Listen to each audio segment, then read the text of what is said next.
Okay, guys, so I love Jujutsu Kaisen, and one of my favorite characters is Hakari. And so today, I wanted to come here to tell y'all why you should always bet on Hakari. His special ability lets him gamble your child's college tuition away for an extra few hits in, and it's called Idle Death Gamble. As a anime watcher, this is the only fight that I've ever read out of the manga, and it's the only fight that I really want to read until the Sukuna versus Gojo fight becomes animated. But this fight is just too good, it's so fun, and I wanted to go over it a little bit today. Before we get into the fight, we need to introduce who he's fighting. Kashimo. Now, we don't like Kashimo around here, because he straight up mollywopped Panda. He put him into the ground. It's very sad to watch because Panda really just sat there and he knew he couldn't win that fight, and so he played dumb and acted like a panda until he just started getting his stuff rocked. It was pretty sad. But just as Kashimo was about to finish off Panda, Hakari shows up, ready to bet it all on red, boy.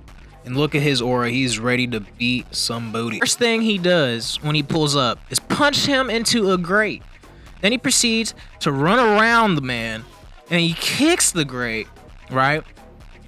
And then, just let that sit there. Boom.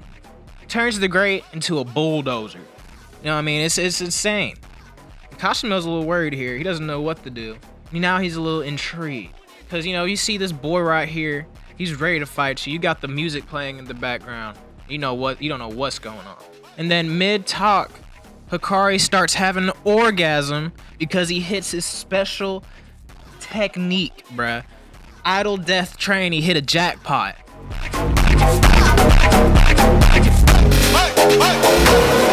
Didn't really read the other chapters. I just saw the Donka Donka song and I had to know what was going on. And so I just read these chapters.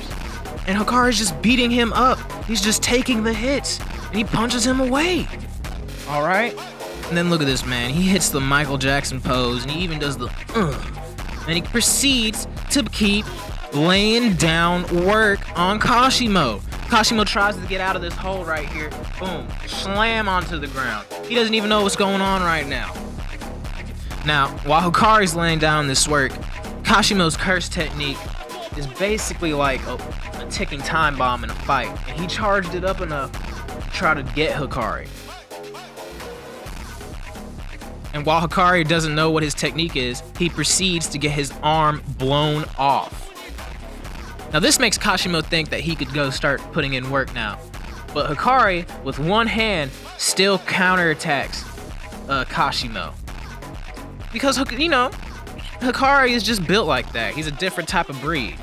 And then like one surprise after another, Kashimo looks up to see that Hakari has grew the hand that he just blew off back. He's befumbled. He doesn't know what to do. It is here that we learn that Hakari is effectively immortal every time he hits a jackpot using his curse technique.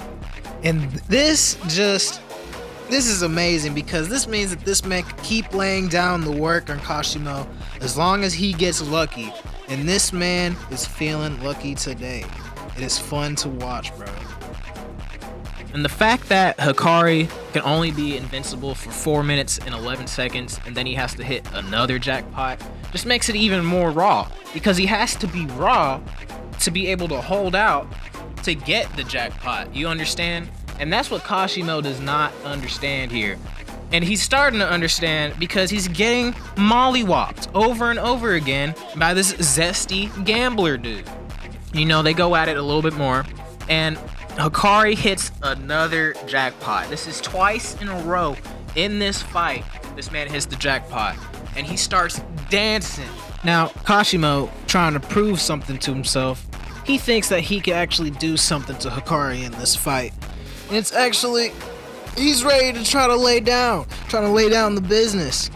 And this is when I knew that this fight was something else, because none of these two aren't even the main characters, but they're pulling in so much intrigue from me. It's a good fight. Going forward, the two titans power up to get ready to face off against each other. With either really getting the better upper hand against one another, they both know that each other is strong. And that's what makes this fight so intriguing to me. and they proceed to clash against the storage container. And this right here is when I knew that Gege was making a JoJo reference. And I just want to say, in all of history, peak fiction references peak fiction. And this right here is some peak fiction referencing. Look at this clash that they have against each other. This is an aura battle right here if I've ever seen one.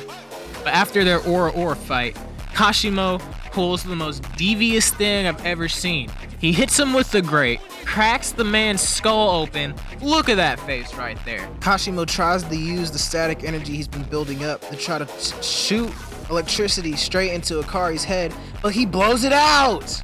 Man, look at him. So clean, bro. And with Hakari being unkillable for a second, he starts laying it down on Kashimo with 8 seconds left in his timer. But what Hakari doesn't know is that while he's beating him up, he's getting in line with the pole that Kashimo had earlier and in the middle of his lightning bolt. This is why we don't like Kashimo around here, because he may be pulling stuff like this that is dope, but I think it's slick. I think it's slick. He's just letting himself get beat up while he's like, I need to get into position. Like, come on, bro. Hakari is winning here. Incredible luck. He came back to life after hitting that because Kashimo thought that he was gonna die there. And he was like, he ain't got that luck. Nah, bro. Hakari is him. Hakari is him. And with the third time, with his third 4 minutes of invincibility, he knocks this man into the water. And Kashimo starts freaking out a little bit. This may be checkmate. And you know, Hakari goes in there. He got the manga brain. And I think that this means that he thinks that he's the protagonist. And bro, he is acting like the protagonist right now. He's beating him up. Look at this. Kashimo is on the ropes. His cursed energy is leaving his body. He doesn't know what to do. So in a last-ditch effort, the man turns the water into chlorine gas with electrolysis. And I was like, what? The man ain't even... this man is from like 100, 200 years back in the past. Something crazy like that. How does this man know how to do chemistry? This man ain't no alchemist. Come on, bro. But this ain't enough for Hakari. All these dirty tricks ain't work at all. And he starts going at it in one last showdown. And with an explosion in the background. And the next panel, we see Kashimo get up. And Panda's looking around for Hakari. And one thing I want to know is I'm glad Panda's okay here. I thought he really was dead. But then Hakari comes out and beats the brakes off of him with one last punch. Oh, look at that scene right there. Look at that panel right there. No arm, valiant. It is good. It's a good fight. Thank you guys for listening to me rant. I gave nothing to add to what the community has already added. I just really love Jujutsu Kaisen. And thank you guys for listening.